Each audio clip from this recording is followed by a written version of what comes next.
Good morning, everyone, and welcome to this very first panel at this symposium to celebrate the 6 years of collaboration between Khartoum and Bergen. This panel titled, What Now? Revolution, Feminist Activism and the Violence of Sudan's War will turn our eye to the revolutionary project in Sudan, which is one of the most significant forces for change in the world today. As the audience will remember, women formed and still form the backbone of the December Revolution since its start in 2018. And in the midst of the ongoing war, women have organized for feminist peace and continue to organize and operate within the mutual aid networks that are providing care to communities across Sudan. In this panel, our excellent guests will educate us on women and girls' roles in the popular uprising, as well as take us deeper into the history and evolution of women's activism and the role that feminism has in Sudan. We'll also get to hear about how women and girls face complex intersecting oppressions and how the violent backlash against women uncovers the oscillating debates between demands for radical reform and the upholding of status quo. Online with us, we have Reem Abbas, scholar, activist and journalist. I hope we will get to see her on the screen. She's unfortunately not able to meet us in person due to visa processing delays, but thank you, Reem, for still participating virtually. On stage with me, I have Raja Makawi, editor, activist and researcher. Thank you, Raja, for making the journey. Then we have Sarah Abbas from the Open Society Foundation. Thank you, Sarah, for being here yet again. Then we have Liv Tønnesen, senior researcher from the Christian Michelsen Institute. She made the journey all the way from the harbor to here. Thank you, Liv. And last but definitely not least, we have Samah Khalafallah from the University of Bergen. And we're very privileged today that we get to start this panel with a short film titled Matluga, which has been produced by Samah and features prominent Sudanese feminist Wim Shakwi. And I'll let you have the word, Samah, to briefly introduce, and then we'll ask to screen the film. Thank you. Okay, is it working? Yeah. Good morning, everyone. My name is Samah Khalafallah. I'm a PhD student within Africa Multiple Cluster of Excellence, University of Bergen, Germany. And my PhD project focuses on the journey of the collaboration between the feminist and queer movements in Sudan. And part of the project, I have a media component, which consists of 3 elements.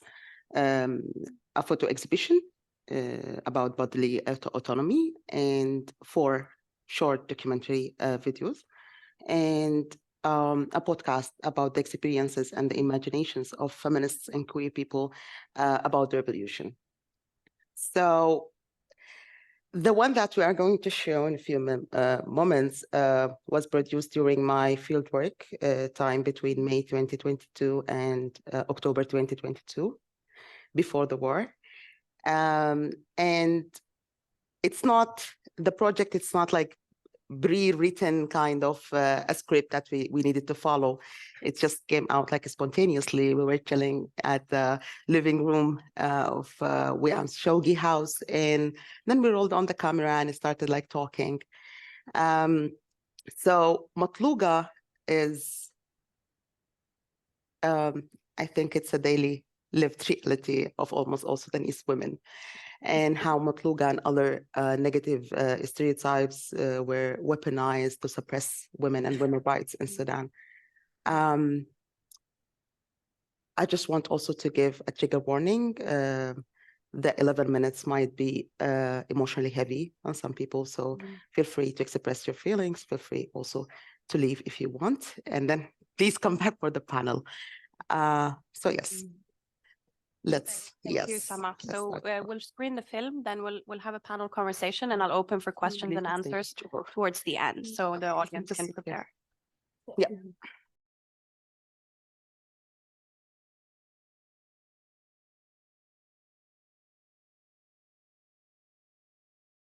you, Sama, and our gratitude to WAM as well for letting us show the film, which is incredibly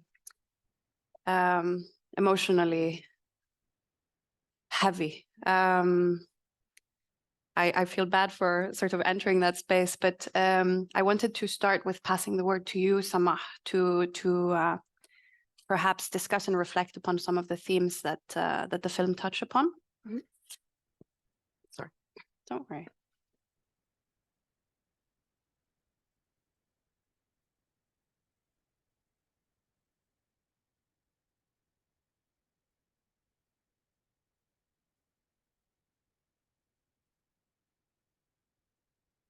Okay. Just a quick follow-up. A Janjaweed raided the house of Yam, and we lost all the archive we had in that house. So, and this is the last heritage we have, this 11 minutes.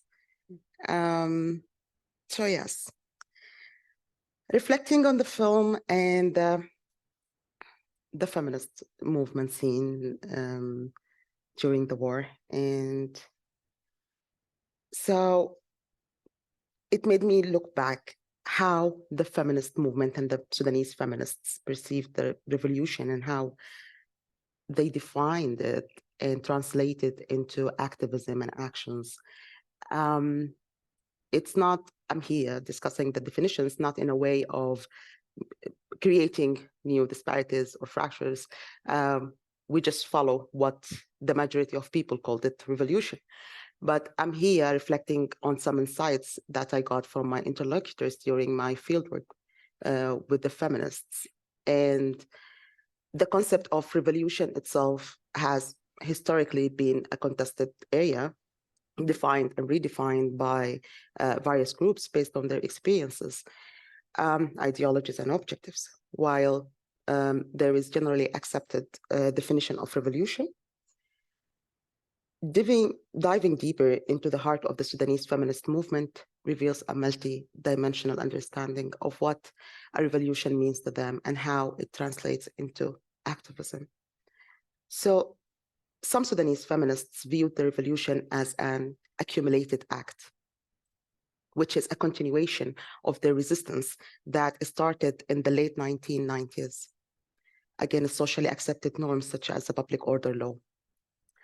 So their activism wasn't an isolated reaction, but rather a cumulative response to years of systematic repression. For others, the revolution was seen as a daily act rooted in the lives of Sudanese women, drawing parallels with James Scott's concept of everyday resistance. These women believe in resistance that is embedded in their daily lives, often away from the spotlight. Some others defined revolution in terms of reform. They are acutely aware of the dynamics associated with radical change, organizing primarily to challenge conservatism. Their approach is about building on the already existing foundation rather than uprooting it entirely. Then there were those who viewed the revolution in the context of a phenomenon. To them, this phase was about aggressive advocacy for radical legal changes, capitalizing on the moment while being somewhat detached from its history. Another perspective saw the revolution as a societal change, especially given the surprises it posed for society in terms of women claiming public spaces. So the adoption of the personal is a political mantra during the feminist marches at that time underscores this viewpoint. So the diverse definitions of the revolution might seem to create a potential for discord, but it's essential to recognize the strengths in this diversity. However, it's crucial to address whether these different interpretations unify the movement or create new layers of division. Afrofeminism teaches us the importance of intersectionality, which is recognizing that women's struggles are multi-layered based on race, age, class, and other socio-political factors. Using this lens, the Sudanese feminist movement can embrace its diverse interpretations as strengths, building a more comprehensive and inclusive movement.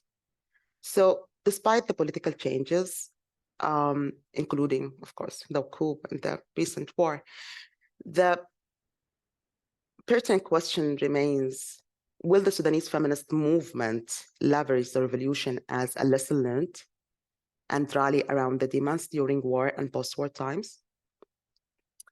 And this question leads me to what I call here feminist memory. So when we speak of the adrenaline of positive change, it encompasses the overwhelming surge of emotions and resilience. So in this context, the Sudanese feminist movement plays a pivotal role in shaping the course of the revolution itself. Yet, there is a lingering question. Can the unfortunate turns in our journey erase our memory of this positive change and our spirit of resistance?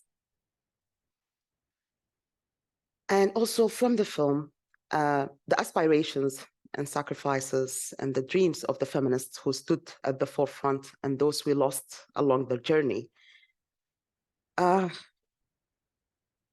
are the core of this memory. But how do we preserve this? How do we ensure that the feminist reality take on the responsibility of realizing these dreams and demands? During the revolution, the feminist movement witnessed a shift, a huge shift. It became more receptive to other social movements. And here particularly, I'm talking about a public announced collaboration between the feminist movement and queer movements, which was not happening before the revolution. So my question here, sorry, I lost.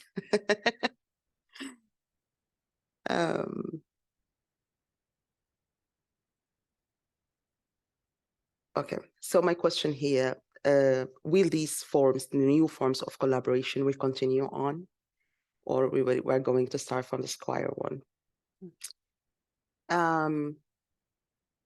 Also, there is this notion of accountability. Like the post-revolution period wasn't devoid of challenges for the feminist movement. Accusations of assault, silencing, and sexual harassment against women activists were rampant. Such allegations raise a question, what the chaos of war an avenue for evading accountability? Or is the feminist memory so indomitable that it seeks justice irrespective of the passage of time? So the answers for these questions, while complex, lie within our collective consciousness and in the power of feminist memory. For as we remember, we resist, and as we resist, we redefine revolutions. Thank you.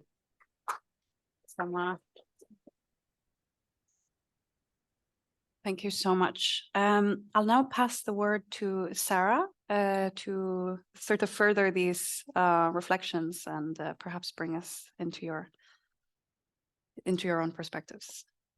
Sure. Thank you very much. Yeah, I have to sometimes, I've seen this film before and I had to leave the room for a bit because it's not easy to watch it fully and then sit on the panel. But I think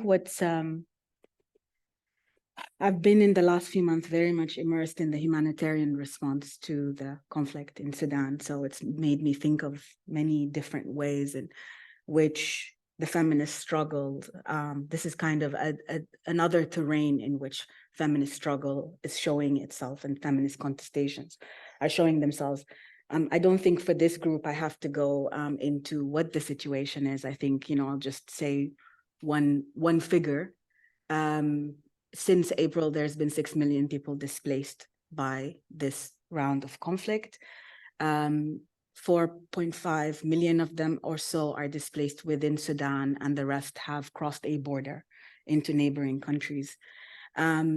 We know that war has a different, often effect, a gendered effect on women and girls. And Sudan is not an exception. Of course, this is not the first conflict in Sudan.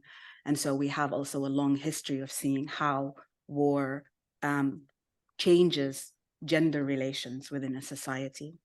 I wanted to say that, of course, the conflict is creating massive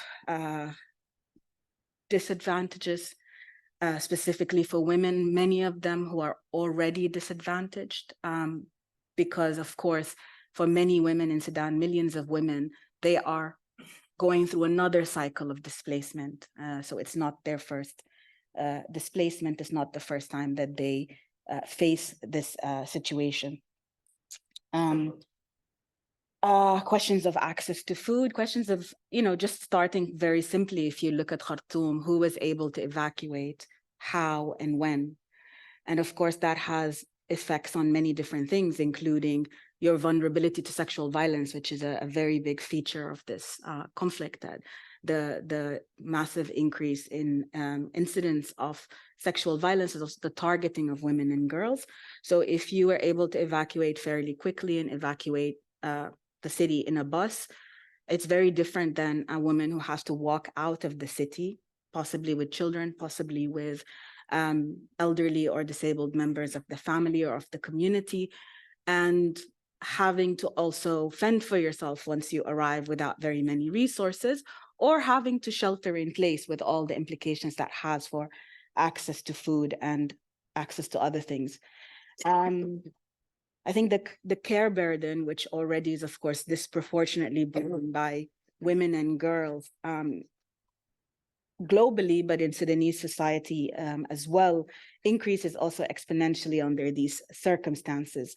So the caretaking, the questions of securing the family's safety, feeding the family, taking care of the elderly, and also finding shelter, whether in the city or elsewhere, or securing the shelter, often falls to women.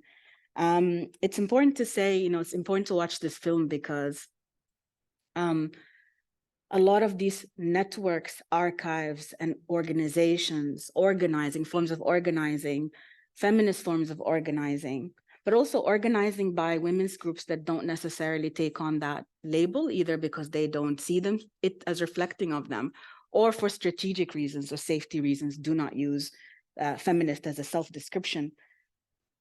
They are extremely active as well in the humanitarian response, as they have been active in various regions of the country that have been facing conflict and, in some cases, ethnic cleansing, war crimes, and genocide for a long time. I want to point out, for example, to a group like Y in Blue Nile as one of the groups that is very much drawing on an archive and drawing on a long memory of conflict in order to respond in the present.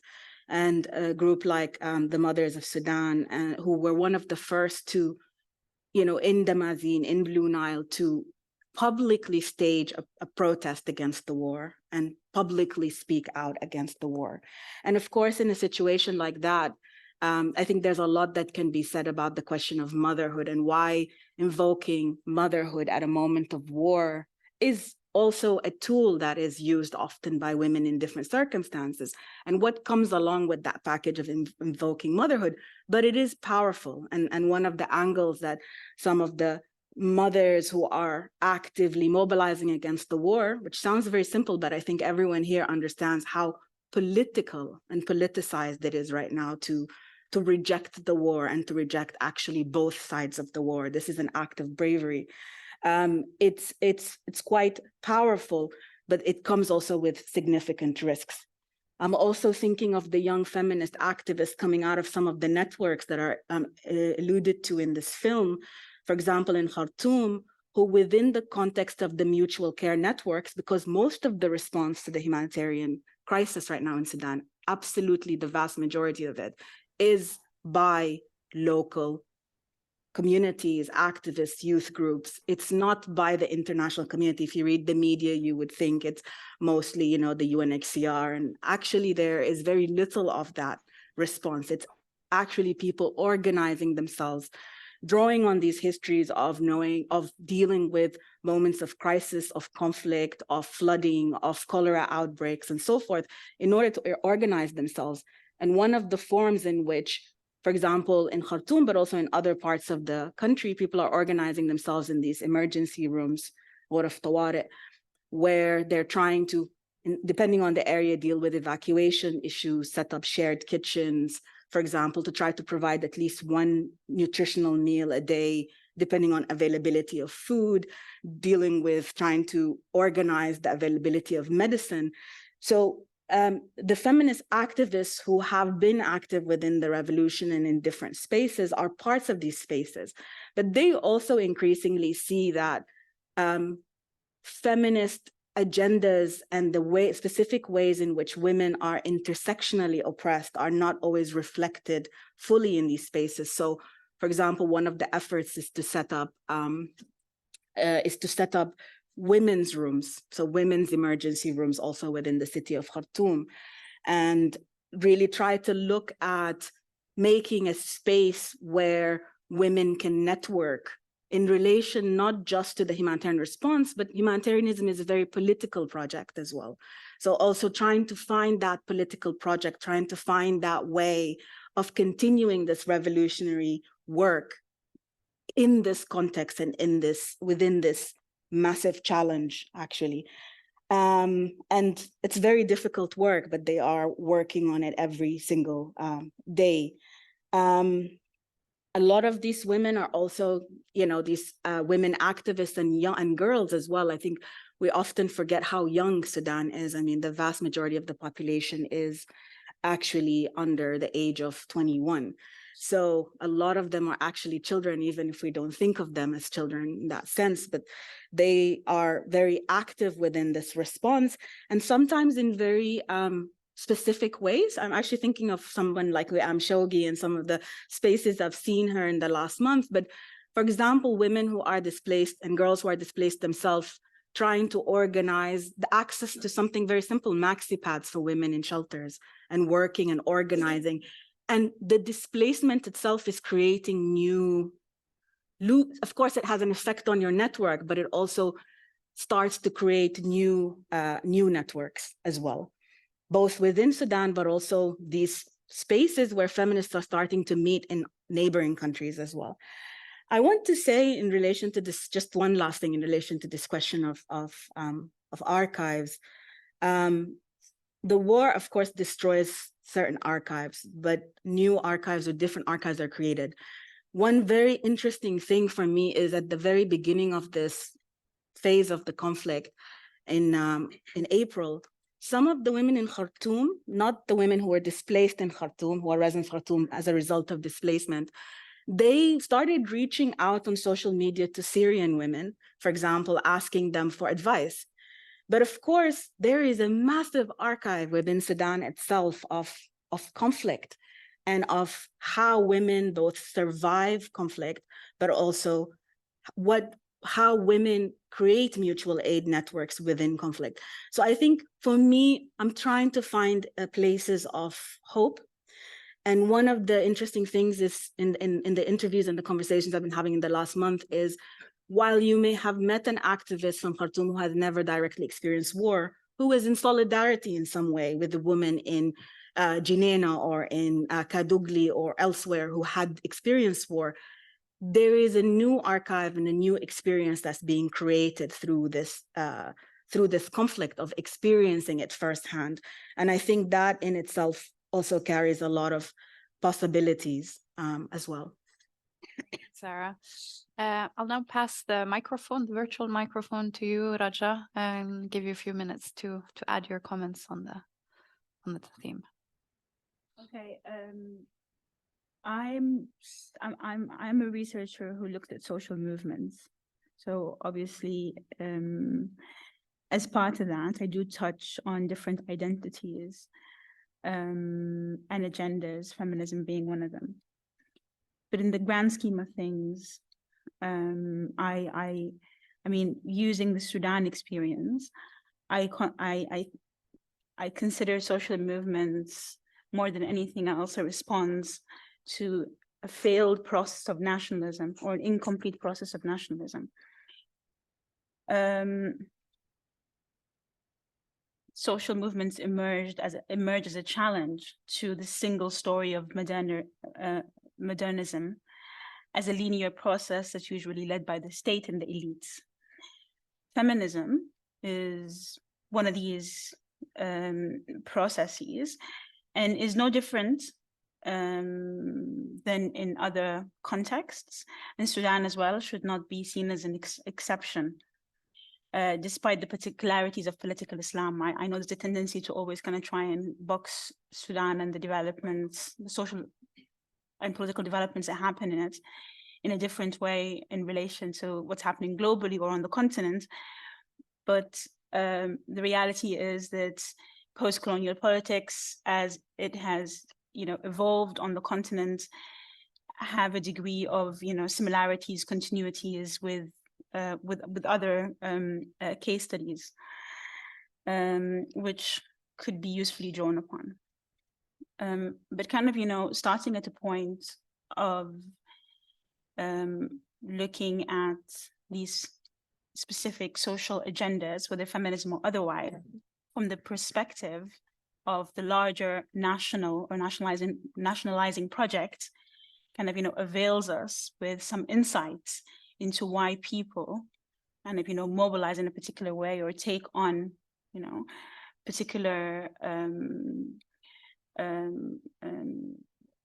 kind of, political positions or mobilize in particular ways or, collectively kind of identify with certain groups over others.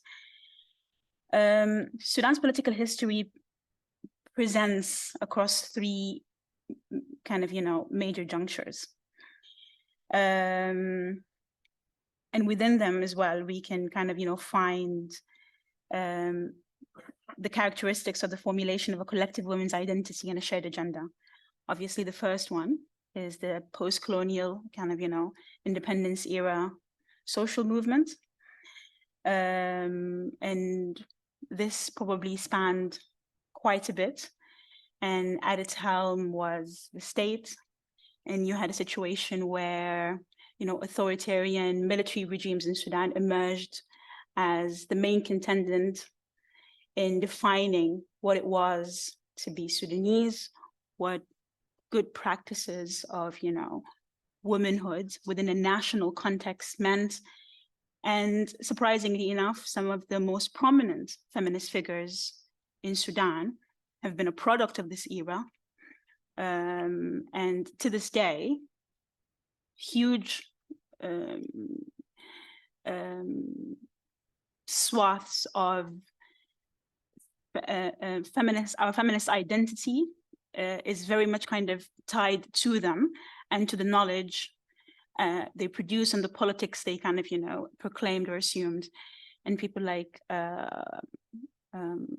Fatma Ahmed is one of them, as well as many others. And I mean, I contend that the Sudanese feminist movement will remain incomplete if we, as a new generation of feminists, are not able to provide the necessary critique to, these women, the feminist movement, as a product of these particular kind of, political eras. I mean, to this day, Fatma remains, I mean, she's done quite a bit, but she remains kind of, above the fray, someone that you cannot critique or else you would, you would get a lot of backlash yourself. She's a yardstick against which a lot of women are measured today. Their politics are measured and they continue to fail for reasons perhaps it's not useful to get into right now. The second or the following era, and it kind of extends to the current period, is the neoliberal era, which is an era of, professional feminism, or where, the process and practice and expressions of feminist identities move from the realm of, kind of social collective action at a popular level to the, into kind of institutional processes. So this is where we saw the kind of rise of NGOs and collective right groups and the UN, and this, I mean, I have to say I am a culprit of a culprit of this product as well.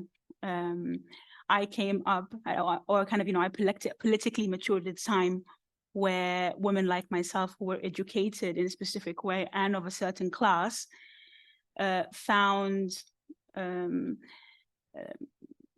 the best place for them to kind of, communicate, implement, express their kind of, political motivations through this professionalized process. So we kind of contributed either directly or indirectly to removing politics from the public realm and bringing it inside a private closed office. And obviously, because it also provided, opportunities for upward social mobilities, this is, there is a lot to be said about the intersectionalities of gender, class, ethnicity, urbanism, and so on and so forth. The final stage that might be kind of, coming to being since the 2000s and has had its ebbs and flows is obviously the one of collective and contested social movements from, the so-called Arab Spring, moving across kind of, the different kind of small and large uprisings, ending with the Sudanese revolution that happened in 2018 and continues to manifest itself in different ways. And I contend that the collective and contested social movements that have been kind of a staple of the last 20 years is also a direct response to the failures of the two previous eras. Now, what differentiates this third phase from the two previous ones is the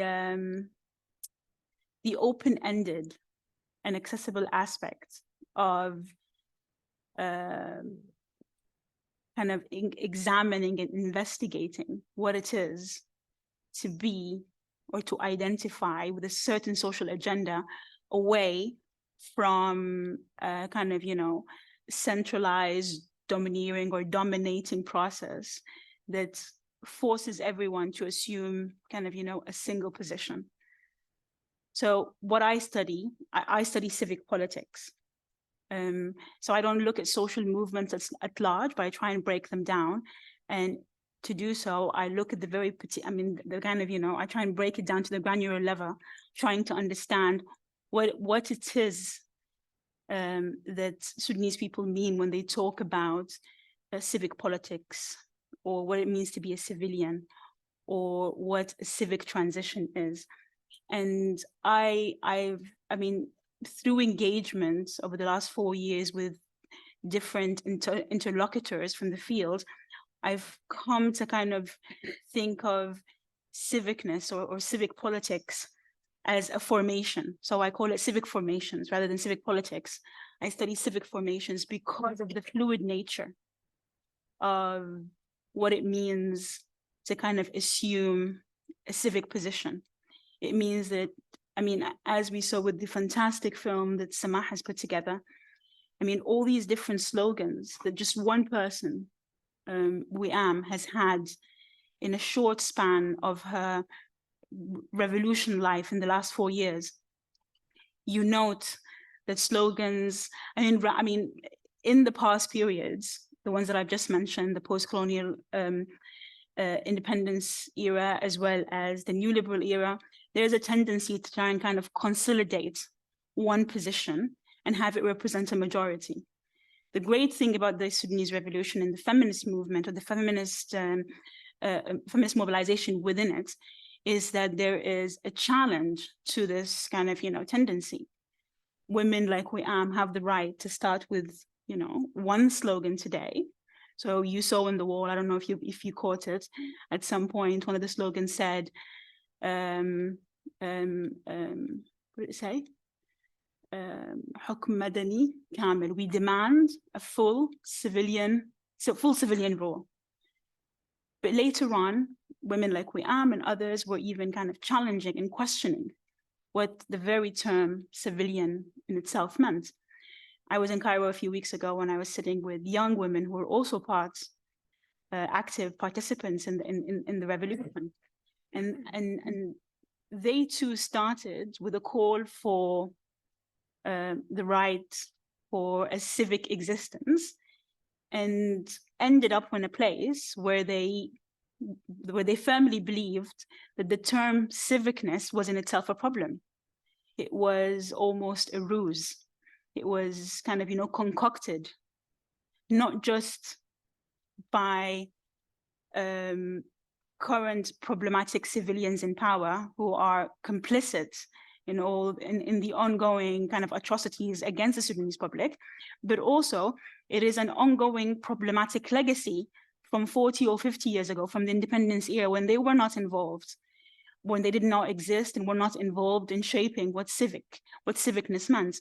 And as a result, there was a collective, perhaps, agreement on rejecting the term altogether and trying to come up with something different. And you see this in the multitude of civic expressions. So moving away from the term civicness and finding alternatives, but also kind of, reinforcing the right to kind of continue to formulate what it means to exist, within a kind of, civic reality. I think maybe I wanted to go into the whole contestation part within the movement, but maybe I should leave that until Maybe we can bring that in for the next round. Then we can, because I want to move us to the conversation between you. Yeah. Okay. Thank you. I'll just leave it here. Thank you. Thank you so much. There's so much to cover and so little time. Liv, I'll pass the word to you. If you want to. I think there are some natural bridges here with speaking about different understandings of feminism and the different timelines, but also generations. Well, thank you, Mari. I just want to start by saying I feel very privileged to be part of this panel and these excellent scholars, and to be in a room full of Sudan scholars. That does not happen very often when you go to conferences. So I'm very happy to be here. So I've been working on gender and politics in Sudan for almost 20 years. Don't ask me how old I am. And what was very sort of interesting and fascinating and inspiring during and in the aftermath of the revolution was that there was this flourishing feminist landscape. And for me, who has been in the game for some time, I know very well that, throwing out this feminist label has not been very commonplace in Sudan. Not only because the Bashir regime completely rejected the term and said this is a Western imperialism, it's against Sharia law, but also the historical sort of women's movement in the country had a complicated sort of relationship with the term feminism, and many saw it as not a suitable framework for Sudan. But here we saw many new groups that was born during the revolution, calling themselves feminist. And these groups were not only found in Khartoum at the center, even sort of in Eastern Sudan, which is considered like the conservative belt of Sudan, we saw groups using, a feminist label and saying they were feminist. Women going into the Beja Club in Port Sudan and speaking in that space, which has been a very, very male space. I just want to say, these were happening. There were new groups, especially young women forming new groups. This doesn't mean that all the women that participated in the revolution were feminist.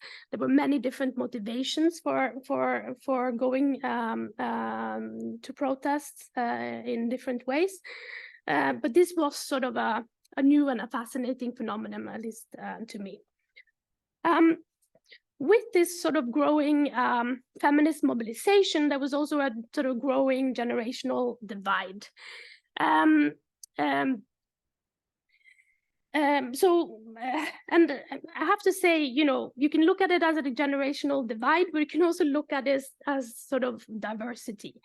And this sort of divides or diversity of perspectives is not unique to Sudan. I think it's common for most social movements, and including women's movements.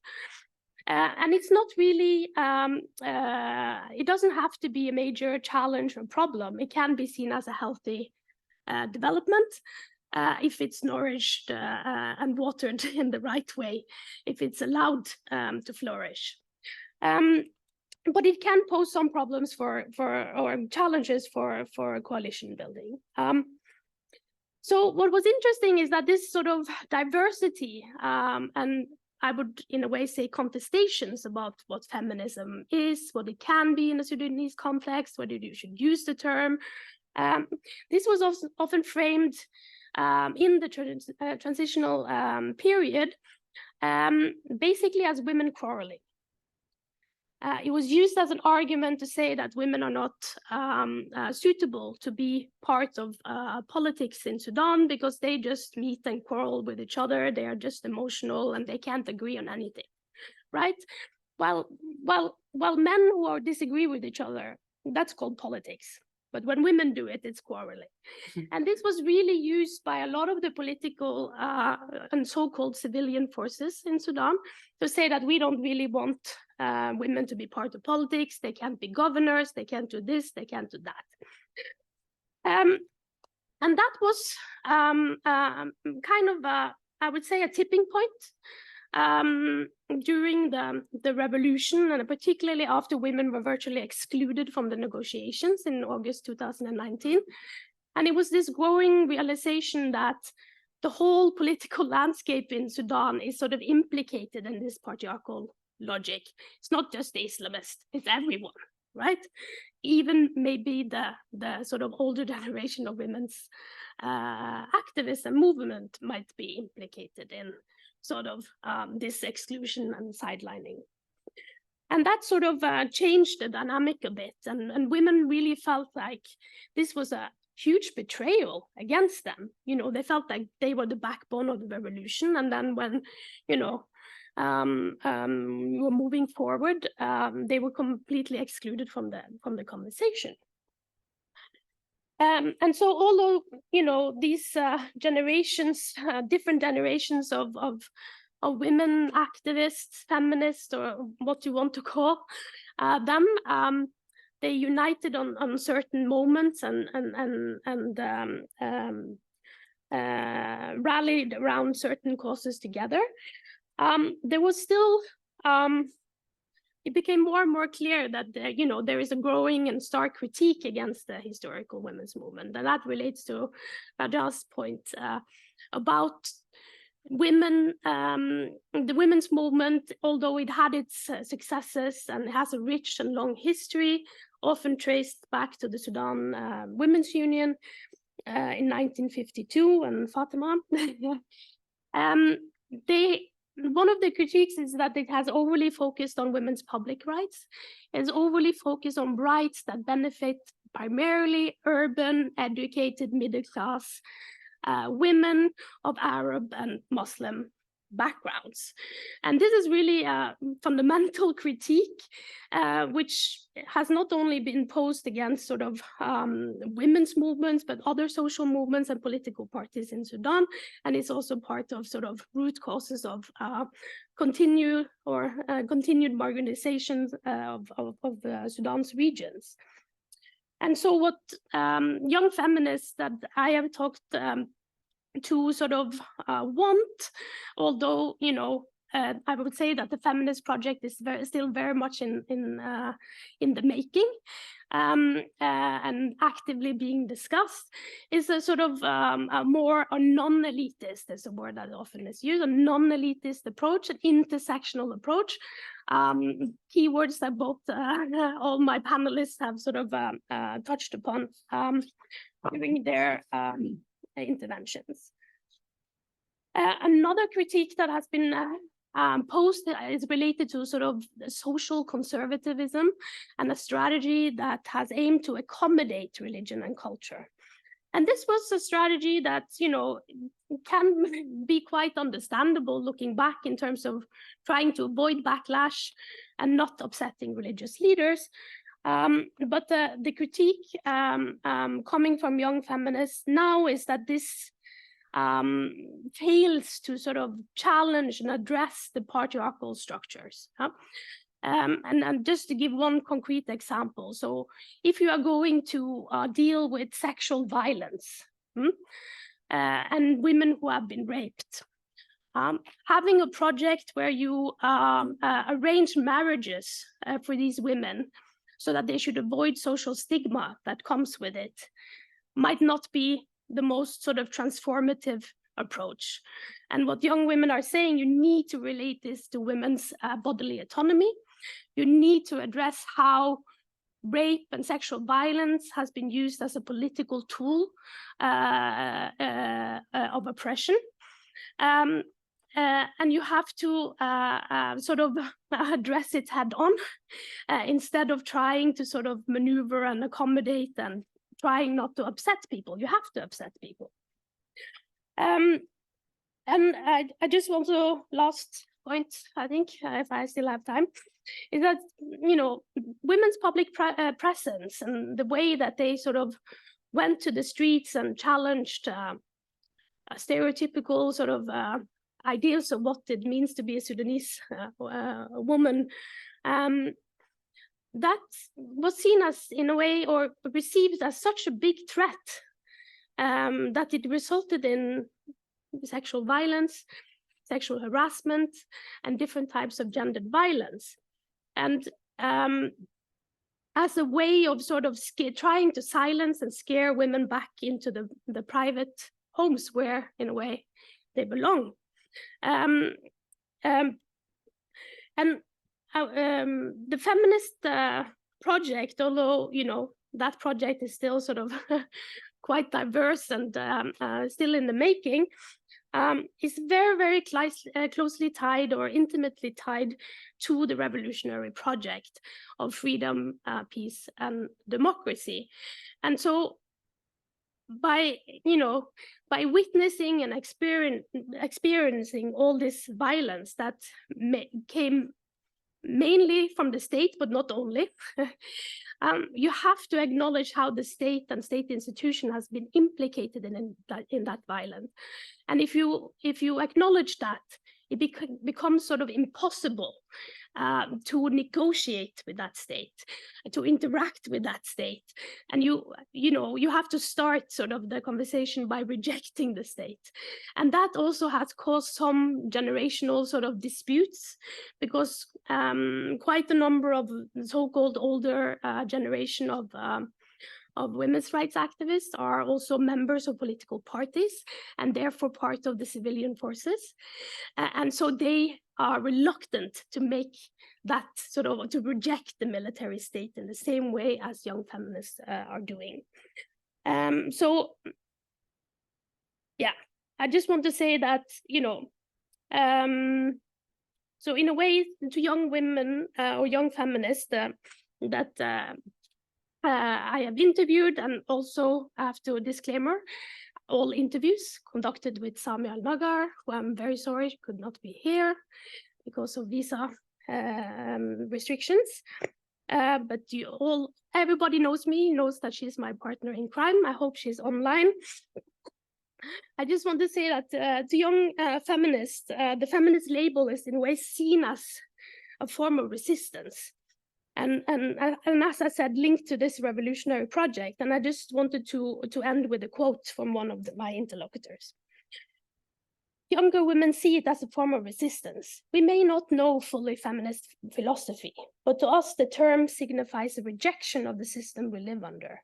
The feminist movement is now flourishing, making invisible women visible. There's a hunger for knowledge. People want to define themselves as feminists. End of. Thank you, Liv. And thank you to Samia. I'm also hoping she's online with us. I'll now pass the word to our final, but definitely not least, and very much missed panelist online, Reem. Yeah, please Yes, I hope you can hear me well. Yes, we do. Yes, okay, wonderful. Thank you so much. And I'm very happy that I'm speaking last and that I'm speaking specifically after Raja and Liv, because I'm going to kind of try to follow the same line of thought. I think before I speak about feminist peace, I would like to say just a few words about just what's happening and how I see it. When the war erupted, I want to say that the women or Sudanese women were completely exhausted. Through initiatives and coalitions, women have been on the streets, like my colleagues said, they have been advocating against discriminatory laws for decades. And then came the revolution, which saw them on its front lines, of course, ending the rule of Bashir and so on. Women made the revolution. We have always said that. They have sued. I always say that we have sued together its pieces.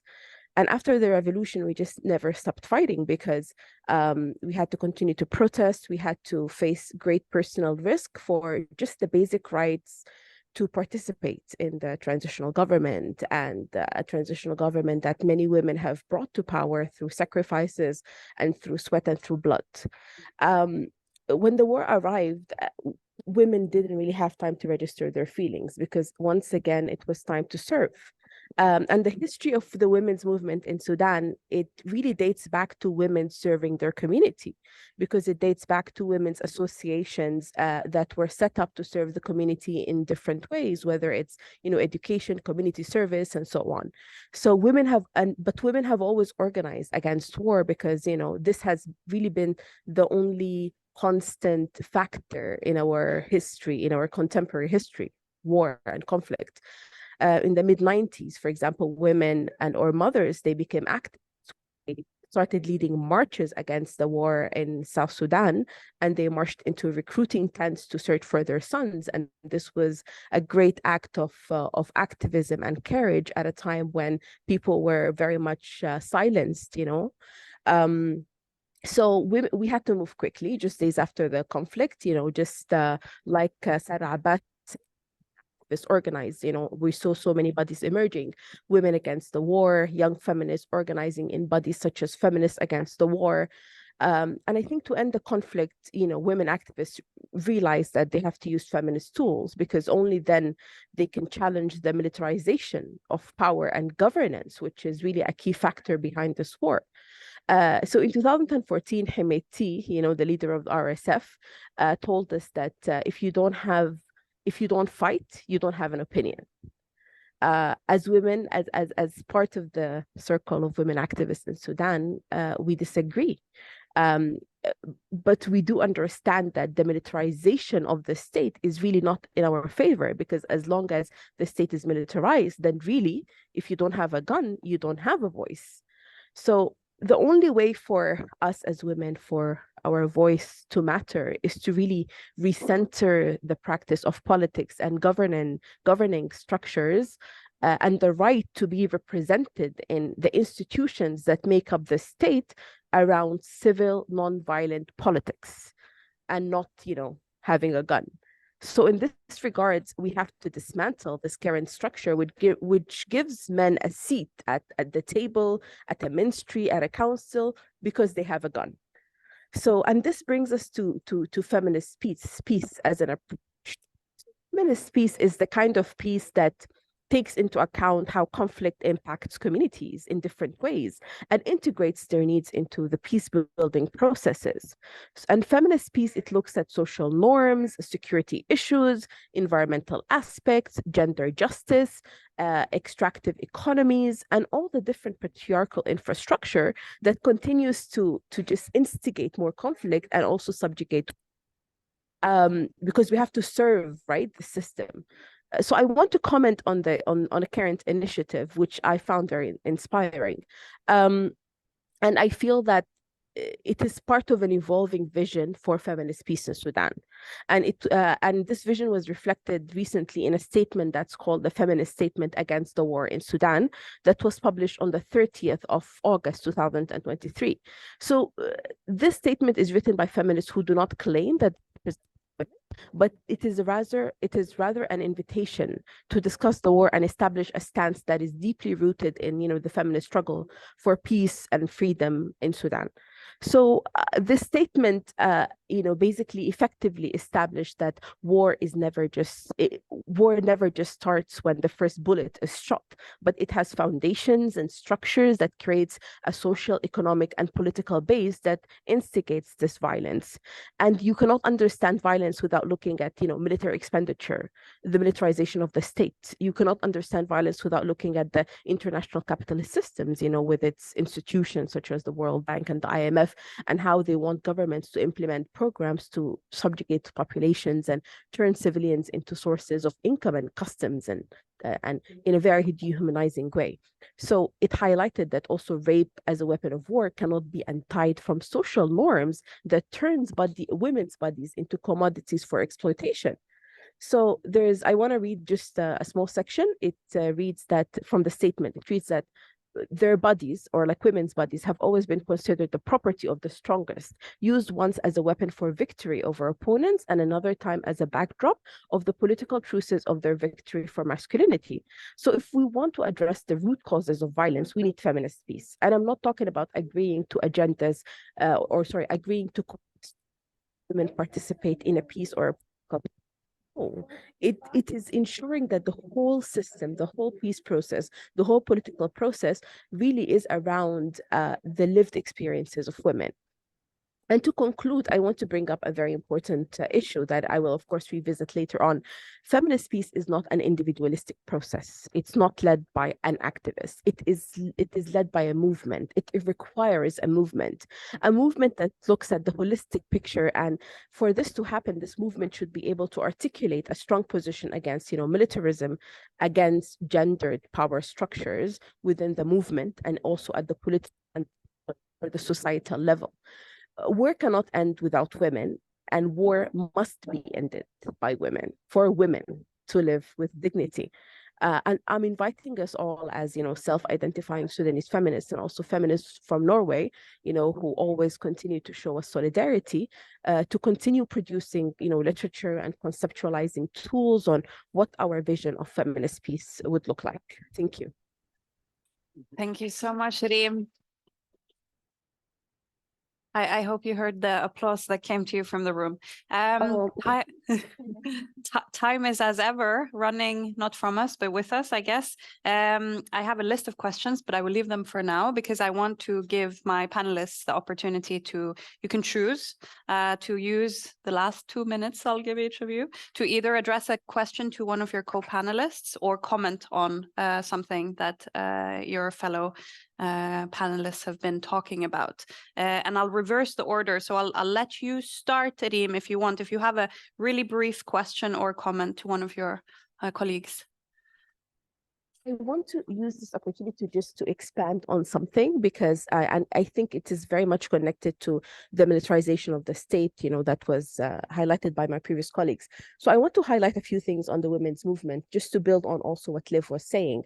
So the women's movement, as we know, it faces divisions related to class, ethnic backgrounds, regionalism, as well as generational gaps and deeply rooted power struggles. And because it was the women's movement was absorbed into the anti-colonial struggle in the 1950s, as is the case in most post-colonial states where women had to deprioritize their issues for the national cause, quote unquote, and women groups became wings of ruling political parties. So the issue is, since then, that the women's movement in Sudan has struggled to divorce itself from patriarchal political parties that totally ignore women's rights and excludes women from decision-making positions. And Liv was saying that it has become problematic, of course, because many of the members of this women's movement are actually members of political parties. So they value their political parties, over the women's movement and so on. But also this has deeper issues, because the parties are part of a political marketplace. So Alex Diwal, of course, defines the political marketplace as a system of governance characterized by pervasive monetized patronage in the form of exchange of political loyalty or cooperation for payment. In the case of Sudan, the system is very much deeply rooted, and this marketplace, again, is controlled by men with guns, whether it's the armed forces or the militias, as well as traditional leadership and the flawed political parties we have been talking about. The political parties and the traditional leadership, they enter and exit this marketplace based on the allegiances they can offer, as this is a very dynamic system. So, and as Alex well predicted, this marketplace, with the addition of Hemeti, will even become more violent, and it did become a very violent political marketplace. And because the political marketplace itself, it thrives on militarized masculinities, because conflict, security, corruption, extractive economies are some of its characteristics.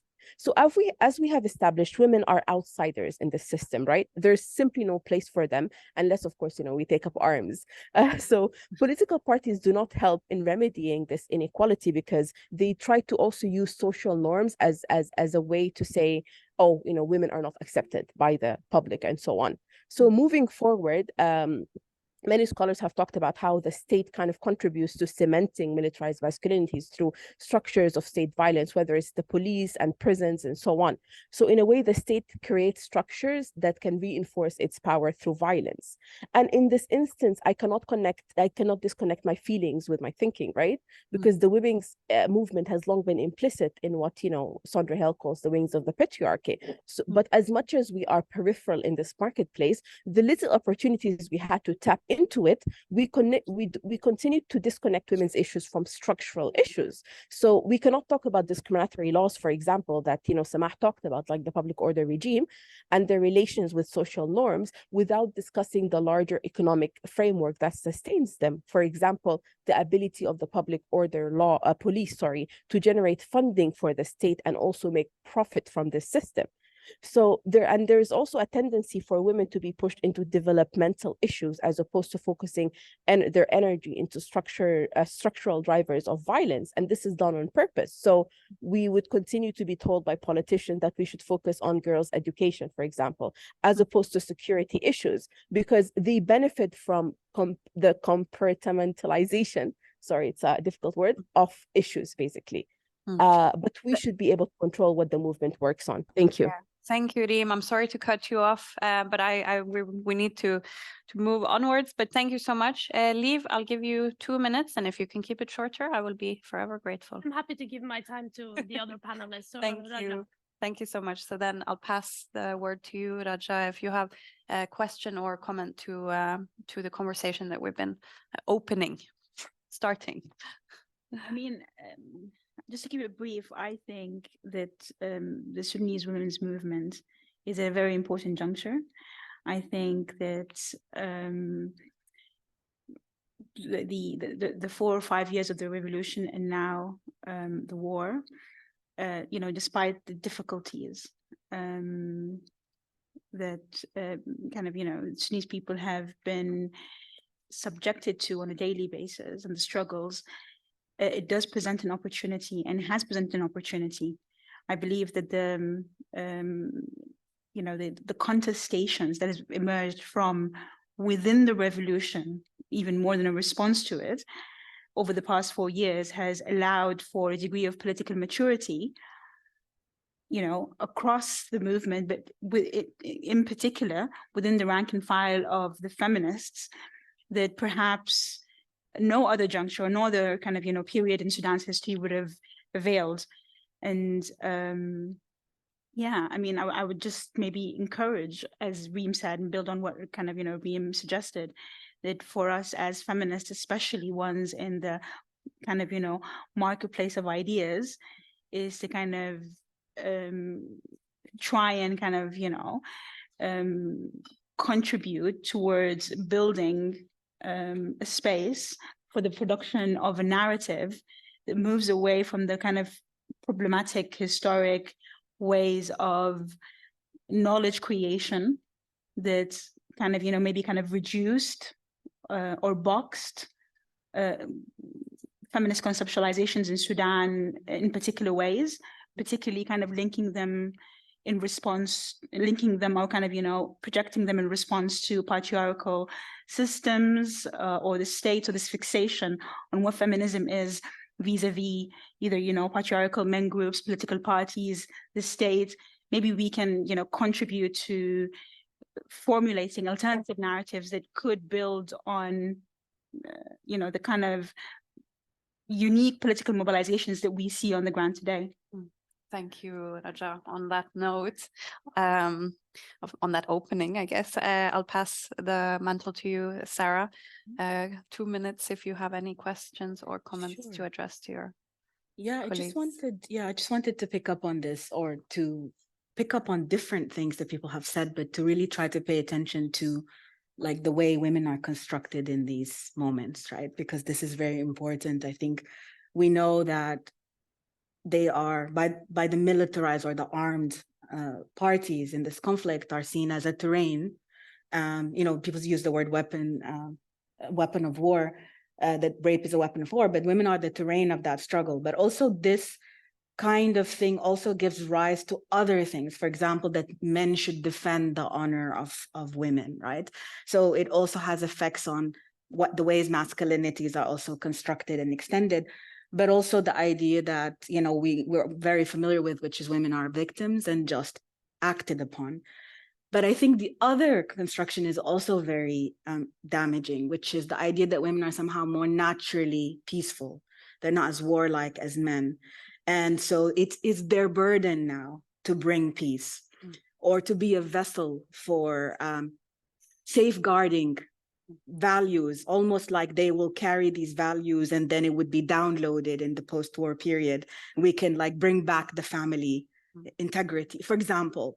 So I think this is very important because, you know, you mentioned, Liv, the idea of invisibility, but I think these intersections also in the way women are constructed, it also makes some women hyper visible and others completely invisible.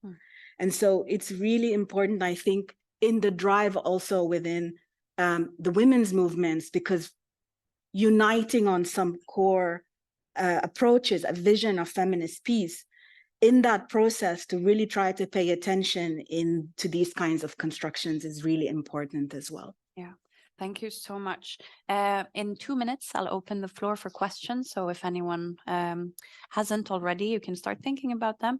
And then I will let you sort of close as you opened, Sama, with all of your grace. So 2 minutes to gather everything. I will just end with an open call to all Sudanese women to document their stories, to talk about their daily experiences, especially during these tiring times. We are the ones who are responsible to create this archive for the next generations. And we are the ones who are responsible how we want them to see our narratives. So when I talk about the feminist memory, this is what I mean by the feminist memory, and how the young feminists are, in relation to this memory, is both unique and revolution, and how they are,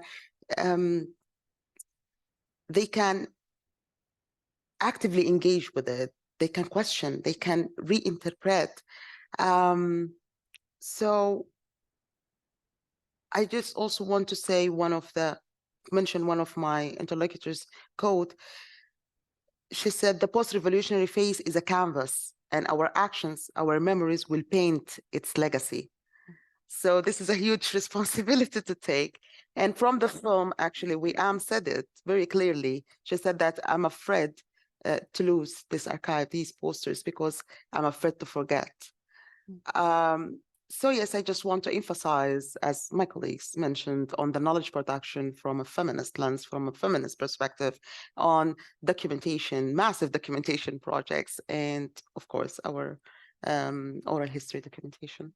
That's it. Thank you. Thank you so much. Please join me in thanking our panelists. We will open the floor to questions. I would think there might also be possibility to ask questions online in writing. For the purpose of people who joining us from, there's one hand raised here. For the purpose of people joining us virtually, please state your name when you're starting your question. Thank you. Yeah, thank you so much. Thanks to the panelists for excellent insight. My name is Selma.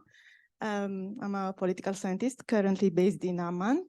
My question is related to the positionality of the feminist movement in Sudan vis-a-vis politics. I mean, historically. From also what you have all mentioned, it seems that most of the activism has been either a reaction or a resistance for a politics that has been made by men, as we are in the documentary mentioned.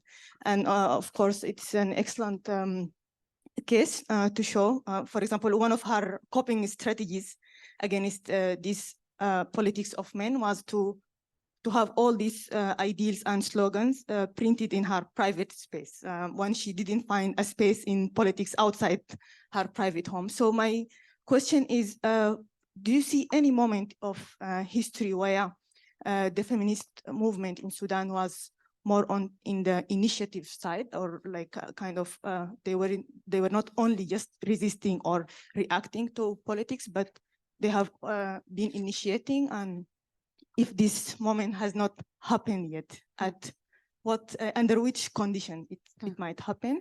And bringing you back to the title of the panel, so what now? How can women movement be on the initiative side? Thank you so much. Thank you. I think we'll take one more question and then I'll pass the word to the panelists. There was a question in the back. Yeah, we have one question from the online audience. Are there accurate statistics available on gender-based sexual violence against women in the Sudan war in 2023? Thank you. I'll let you respond. I'm not sure who wants to start to answer to these questions. Does anyone want to volunteer? Are there no more questions? Should we collect some or not? A couple more? No. I was hoping to get another round. Yeah. Okay. Yeah. I think I'll just very briefly to the second question. There are organizations who are trying to keep records in the sort of the traditional sense. One of them is the Unit for Combating Violence Against Women, which I actually part of the state, the ministerial structure. But after the coup, obviously it got very complicated, and they are actually operating still in the context of the war, trying to track specifically, how many incidents of violence against women have taken place, particularly sexual violence.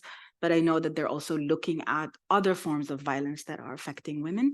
There are other different organizations also in civil society that are also trying to do this. It's hard to find it in one place, I would say. Thank you. Can I just speak to that and say, this unit is documenting, but we should also be careful regarding these statistics, because they are very keen on documenting the RSF cases, but they might not be so keen on documenting the soft cases of rape, because, as they are now sort of part of the state. So even, these type of statistics become sort of a political, or are used as a political tool. But we know in times of war and crisis that the statistics that come out is often a huge underreporting, and in a context like Sudan, where the sexual violence and rape is still attached to a lot of stigma and shame. The threshold for reporting is quite high, and also because the laws are not very protective of women that have become victims of these crimes. The sort of incentive, if you could call it that, to report is quite low, because it doesn't really get you anywhere. It doesn't give you justice, and then in the interest of time, does any of you want to comment further on the couple of questions? Because I'm seeing that we have a few further. Yes. Respond to Sandha's question very quickly. I think it's very difficult to draw a clear boundary between initiation and response or reaction.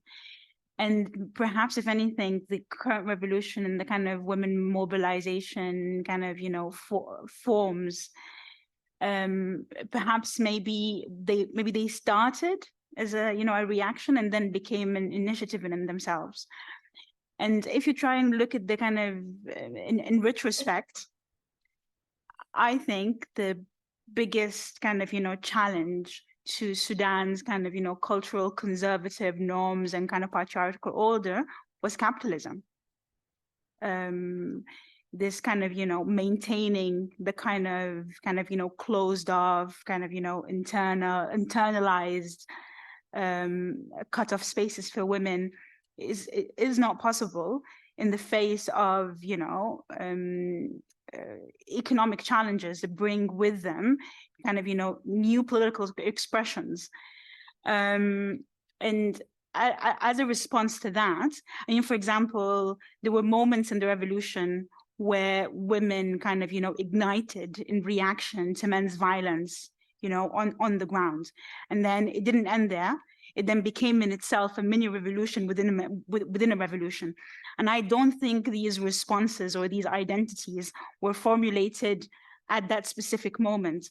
I think it's a mindset that's being kind of, in the making, evolving over the last 20, 30 years because of the larger kind of, changes in the structure of society that have to do with, penetration of capitalism and so it's, and I don't think it's a bad thing. I think there's a continuity between the two, initiative and reaction.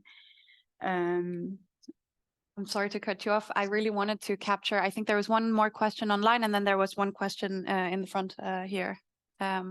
Yeah, since the online audience could not watch the film, we got a question here. Briefly tell us what was covered in the film that was not shown online.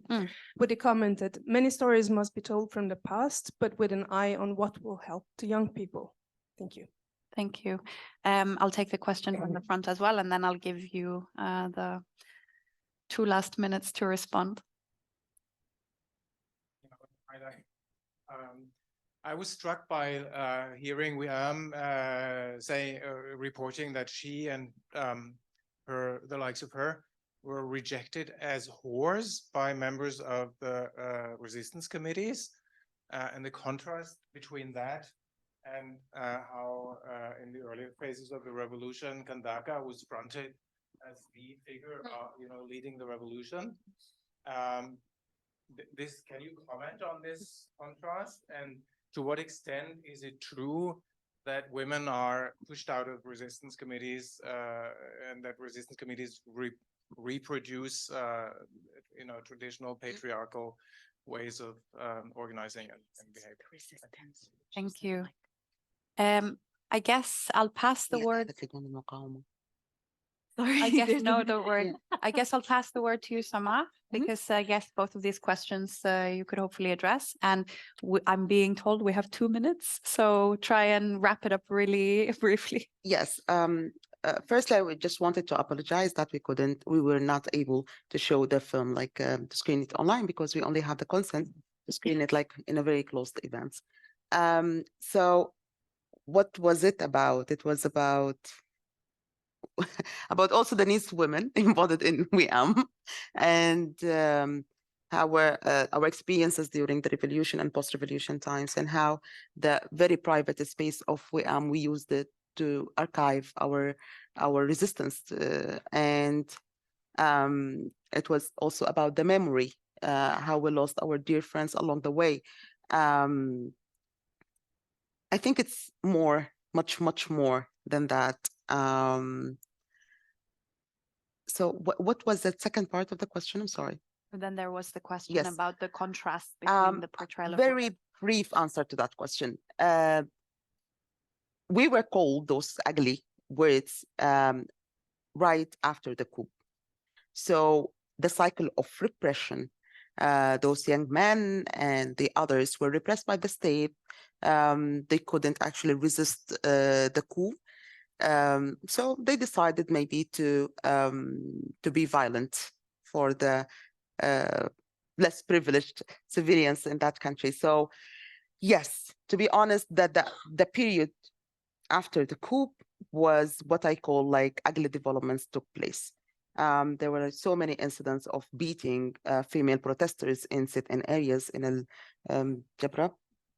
Jawda sit-in.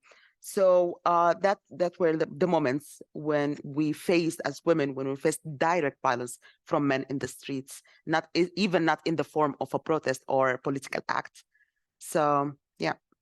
Can I just add? Thank you. Yeah, Please. No, you go for it. 30 seconds each, and then we're gonna wrap it up. There will I was be also 3 going to days say of conversations. that, you know, the idea of the Kandaka, she is a mystical figure, right? Oh, yeah. In the mindset, in the, you know, in the consciousness or subconsciousness of, you know, the Sudanese patriarchy, she is a depoliticized figure, right? That kind of fits that she's almost, I mean, she fits the figure that, you know, walks in the street and in the marches, but she is not one that has a political opinion or, you know, can be seen in a video like we are, with her hair and her emotions and her political opinions and her aspirations. So it's kind of, you know, the whole kind of, you know, the Madonna and the Virgin, right? I mean, the opposite side of each other. And what differentiates them is the political aspect. 10 seconds. 10 seconds. Yes, all of this, but also the translation, I think Sama has to slightly maybe change with the caption, because I didn't hear her say the resistance committees. She talked about the resistance, the movement. لا قالت رجال المقاومة. المقاومة. And she Okay. means resistance Interesting. committee. Yeah. We have witnessed No, certain I'm not saying events. that they're Yeah, not, but I thought that she لا, was لا. talking. It's interesting. Well, thank you, all of you. Particular thanks to you, Reem, for being with us online. We hope to have you here in person next time. Thank you. Thank you.